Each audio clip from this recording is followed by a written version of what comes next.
Chromatic flexibility is my favorite flexibility exercise in the 15-minute warm-up routine.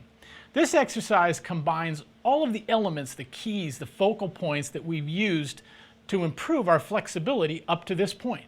Namely, velocity of airstream, evenness of sound, keeping our facial muscles nice and relaxed and controlled, clean interval skips, and visualizing a smooth, focused, controlled end result.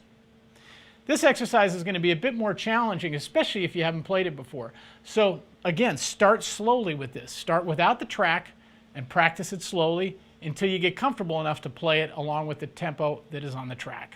This exercise displaces the second note in the triad and places it an octave up from where it would normally be. So instead of playing E, G sharp, B, you're going to play E, B, G sharp.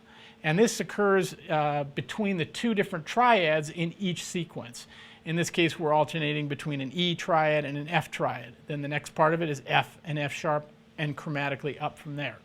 And this is kind of inspired by Bach Cello Suite No. 1, which is very popular with trombonists because it lays fairly well on our instrument. And what Bach did was do that exact same idea of taking the third and displacing it an octave higher than it would normally be. And that would sound something like this.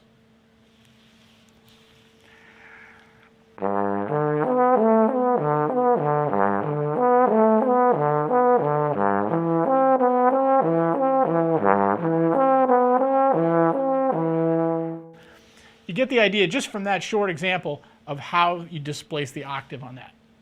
Lastly, I'd like you to internalize the feeling and sensation of playing these slightly wider intervals, namely fifths and sixths.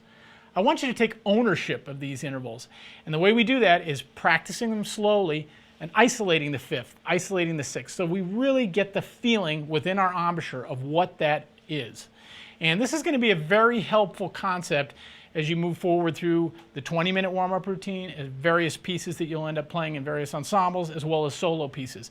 So something to really kind of grab onto. But let's take ownership of this entire exercise.